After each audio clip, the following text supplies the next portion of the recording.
my name is Erica. I am a STEM tutor, and today I'm going to be taking a look at this problem here, where we are told that we're playing baseball with a friend and that we accidentally hit the ball over our neighbor's house and into their backyard. And we're told that the following questions about the ball's movement are about the ball's movement and from where you hit the ball to where it hits the ground in our neighbor's yard. So there are three parts to this problem, A, B, and C. And in part A, we are asked to provide a picture of our graph, and we are told that our height should be our dependent variable, or y, and that distance should be our independent variable, or x. And part B wants us to describe the graph. We want to provide the intercepts, tell what kind of function models this situation, provide the domain of the function, and the range, as well as any vertex or turning points and the coordinates for those points. And we also want to provide for part C an equation for our graph in vertex form and factored form. And we want to label each form and explain what each part of the equation corresponds to on our graph. So two important things to remember with this problem are the standard form of a quadratic equation. This actually gives a hint as to what kind of equation we're going to be working with, and the vertex form of a quadratic equation. And the important thing to note about vertex form is, as its name implies, it provides the vertex of your quadratic equation. And the vertex is this h term here provides the x coordinate of the vertex, and this k term here provides the y coordinate. So jumping over to board 2, I have provided here a Desmos graph of a quadratic equation that could be used to model our situation. So this problem gives you a great deal of creativity as to what kind of particular quadratic equation you can use. It doesn't tell you it has to have any kind of constraints other than the ones that it provides in the problem that we're looking at, where the baseball was hit to where it lands. So that's going to constrain our domain and our range. But I have selected just a simple quadratic equation we can use to model this situation. And to answer one of the questions already off the bat that the problem asks for as to what kind of function models this situation, the baseball's motion path is described by projectile motion. In projectile motion, we use quadratic equations to describe. The quadratic equation gives this distinct parabola shape, like a projectile. And so a quadratic function is going to model our baseball's path. And so this one here that I have graphed is fx equals negative x squared minus 2x plus 8. And that is what that looks like graphed right here. And here on this graph, I've labeled some important points. There is where the baseball was hit, which the coordinate for that, for this particular function, is negative 4, 0. Where the baseball lands, which for this function is 2, 0. And also our vertex, which is our maximum point here, and the coordinates for that are negative 1, 9. And also of lesser importance, I labeled our neighbor's house, and for this particular scenario, I selected the point negative 1, 0 to represent the neighbor's house, but that's not important to this function. The important aspects are these two coordinates here, negative 4, 0 and 2, 0. And these are important because these are intercepts. These are our x-intercepts of our quadratic equation here. And so when the question asks for any intercepts of our graph, here they are right here, our two x-intercepts, negative 4, 0 and 2, 0 for this particular quadratic equation. Now, if you choose a different quadratic equation to use for your problem and a different one to graph and draw, you'll have different x-intercepts. But for this particular one, these are our x-intercepts. And also of importance is this vertex, where they ask for any turning points or any vertex. So because this is a quadratic equation, we do have a definite vertex here with our coordinates negative 1, 9. And later on, when we convert this equation here into vertex form, I will show how to get the exact coordinates of this vertex without having to reference the graph at all. And also, we're asked for the domain and the range of this graph. So firstly, our domain for this particular quadratic equation, our domain is going to be, because we're only looking at this baseball scenario. So the picture of this function shows it continuing down here into the negative regions. We're looking at only where the baseball was hit to where the baseball lands is what the problem provides. And so because of that, the baseball, we're looking at the x-coordinate, the left-hand x-intercept to the right-hand x-intercept is going to be our domain, because this is the baseball's path here, and it doesn't go anywhere outside of this range as far as horizontally. So our domain is going to be -4 to this 2 coordinate. So we're going to have -4 to 2 for our domain. And I'm not sure what specific notation your problem would want for your domain and your range. Here I just have this in an intercept form, where we are using brackets here to represent what coordinates are included in our domain. So -4 is included in our domain, and so is 2. And I show that it goes from -4 to 2, and that both of these are included in the domain as well. And for our range, similar to our domain, it's going to be restricted by the conditions of our problem, by the condition that we're only looking at the baseball's flight path. And so for our range, we want to get all of the y values that are included in this function. And we're going to imagine, and as labeled here, where the baseball was hit and where the baseball lands, and also the neighbor's house, just for the picture. This all shows us that the x-axis here represents the ground. And so this is ground level. X equals our 0, is our ground level here, just this axis. And our y equals 0 here. So that's going to be the ground. And we're imagining that the baseball is hit from ground level and it goes all the way up here to our maximum point, our vertex, or y equals 9. And so that is our maximum y value here. And we're gonna assume that the baseball is hit from ground level, and that unless the baseball was shot from a cannon and was pummeled deep into the ground, that the baseball is just gonna land on ground level and stop at the ground. It's not going to go underground. So that's going to be our minimum y value, is y equals 0, or the ground level. So we have our minimum y value of y equals 0, and our maximum y value of y equals 9 in our range. And so in our intercept form, again, we use brackets to show that 0 is part of the range and that 9 is also part of the range, and that our range goes from 0 to 9. So jumping over to board 3, let's go ahead and get this function into factored form. So in order to factor this function, just for notation purposes, it's going to, since we have this negative value out in front of our x squared term, it's going to be easier to just go ahead and right off the bat pull that negative out. So I'm going to do that here. To pull the negative out, I'm going to factor -1 from every single one of these terms. So that's going to give me x squared plus 2x minus 8. So now we can continue on to factor the function using the split the middle tactic. So in order to do that, we're going to multiply this -8 by the coefficient in front of our x squared term, which is 1 in this case. And when we do that, it's going to give us -8.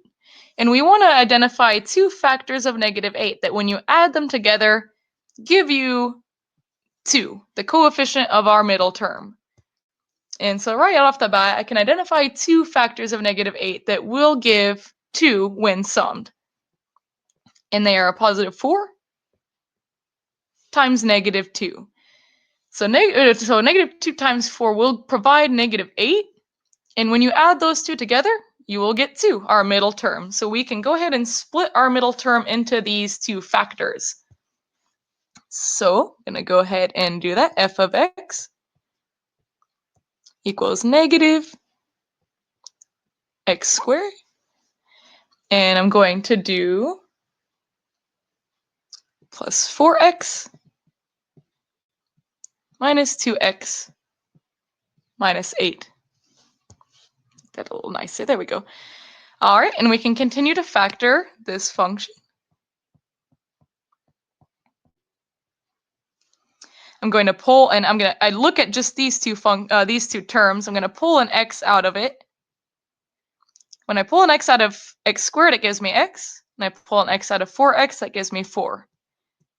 So I have x plus 4. Now I'm going to take a look at these two terms. Going to pull a -2 out. Pulling -2 out of 2x gives me x. Pulling -2 out of -8 gives me 4. So now I see two common factors that I can pull out again to complete factoring. Remember to get our negative sign out there. And they are x and -2 and x plus 4.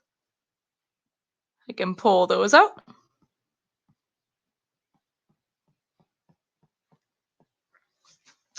And here is our factored function. And if I remove those brackets to simplify it a little more, we will have f of x equals negative x minus 2 times x plus 4.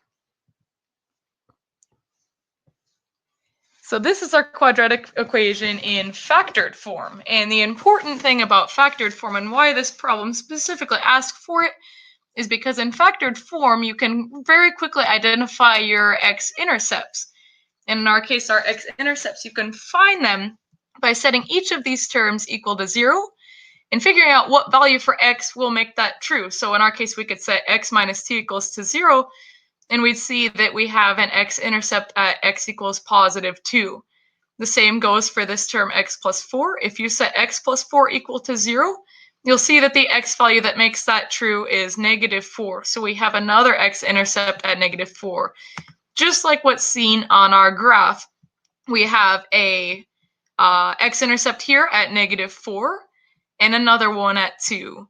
So those are our intercepts, and we can find them easily in this factored form. So now we're going to go ahead and do the other portion that the problem asks for in getting our function into vertex form. So for vertex form, it requires a little bit more steps versus factored form. You want to take your quadratic equation in its standard form, which we have it here, just the ordinary form of the quadratic equation, and we need to complete the square. And I have the steps listed out over here. You complete the square by taking the middle term, the coefficient of the middle term, which is b. You divide that by 2 and square it, and that's going to be added to your equation. And you're going to, in order to keep the balance, you're going to subtract that middle term divided by 2 squared by your constant term c. So what that's going to look like for our function is we are going to take our, just like with the factored form, just for notation, I'm going to factor the negative out because that'll make it easier for us doing vertex form, just as it did for doing factored form. So for a first step, let's get the negative out. Pull the negative out of x squared, or negative x squared, we get just a positive x squared term, plus 2x minus 8. All right, so now we can go ahead and identify our middle term. As you can see, this is in standard form, just like our standard form listed over here. I'm going to take our middle term, which is 2, and divide it by 2, just as it shows here in our completing the square formula. So when we divide that by 2, we get 1. And we're going to go ahead and square that, which is just 1. So we have 1 now as our b term divided by 2 squared. And just as this form shows, we're going to take that and add it, get that written out here. We're going to add that to x squared plus 2x. X squared plus 2x plus 1. And for notation purposes, I'm going to separate this term out from our constant term -8, because we're also going to have -8, and we want to subtract that 1 in order to balance this equation. Because we added 1 over here, we want to subtract it over here to make sure our equation is balanced. And because I don't have room here, I'm going to jump over to another board, board 7. So now I have f of x equals negative x squared plus 2x plus 1. I'm going to put that in parentheses again, just to show that we are looking at that as something separate than our -8 minus 1. All right, and so now we can simplify that further. f of x equals negative x squared plus 2x plus 1. And we can see that we have a negative 9 over there. And so just the exact same method that we used just previously to get our function into factored form, we're going to do the exact same thing with this term in here. We can see that this term can be factored with the split the middle tactic by taking our 1, multiplying it by our coefficient out in front of the x squared term, which is 1. And I'm going to do that out over here. We'll do 1. And we identify which factors of 1, when you add them together, will produce 2. The coefficient in the middle there. And those factors are 1 and 1. 1 times 1 gives 1. But when you add those together, you get 2. So I'm going to split the middle. I have f of x equals negative x squared. I'm going to split the middle term into 1x plus 1x. And I have my plus 1 still. And then my minus 9 is still out there, but outside of these parentheses, because we'll deal with the minus 9 later. We want to factor this all out exactly as we did previously for getting our equation into factored form. Is we're going to look for common factors. And the common factor between x squared and 1x is x. So I'm going to pull the x out. I get x plus 1. And looking at common factors between 1x and 1, that common factor is 1. And I am left with x plus 1. And I still have my minus 9. Let me put this all in parentheses. And I will jump over to board 8. And now we have f of x equals negative x plus 1 plus 1 x plus 1 minus 9. All right, and you can see just like how we did in factored form, this can be factored. And when we factor that, because we have x plus 1 as a common factor and another x plus 1 as a common factor, we are going to get x plus 1 squared. And now still minus 9. And we can now simplify this further because this is now our final factored form, but it can be simplified a little bit further because of this negative that we have out in front. We can distribute that negative to both these terms. And when we do that, we have negative x plus 1 squared. And distributing that negative to our negative 9 gives us plus 9. Whoops. This is our vertex form.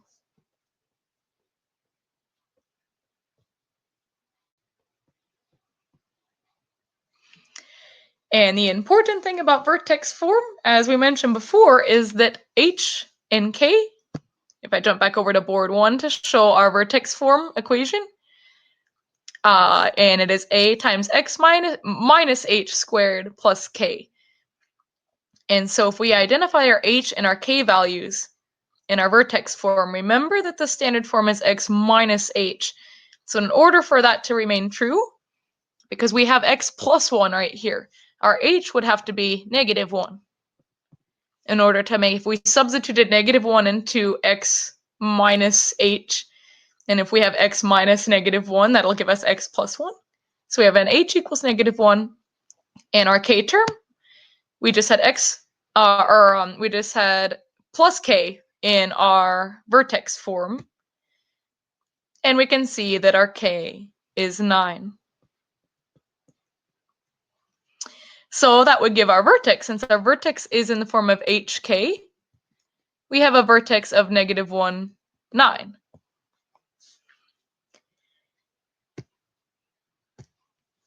And so just as a review, we're going to analyze what we know about this graph now. And so we successfully found both the factored form and the vertex form of this quadratic equation. And we review our graph, what this graph looks like. The graph here is our the graph of negative x squared minus 2x plus 8. We identified that the function type is a parabola or quadratic function. We have a vertex at negative 1, 9, as we showed here in our vertex form.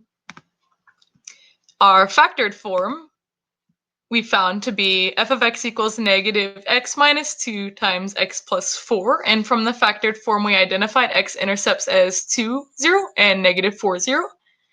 And we found through vertex form the value of our vertex as negative 1, 9. And so that answers the questions A, B, and C. Although I will note that because the problem specifically mentions using a paint app or printing a grid and then inserting a photo, for your problem you would likely want to insert some sort of photo showing the ball going over the house and just labeling, making sure to label all of these points with the important points of your graph, those being your x-intercepts and your vertex. And you don't have to select this exact same quadratic equation. You can use any quadratic equation you'd like, just as long as you remember that the shape of the graph that's going to be produced, the parabola shape. And for your baseball's motion path, you'll want this upside down parabola, which you can produce by having a negative x squared term. You can use negative 2x squared and change these terms up. It'll still produce projectile motion, which can represent accurately this scenario of a baseball's motion path. And so that is all. I hope I was able to help, and have a wonderful day.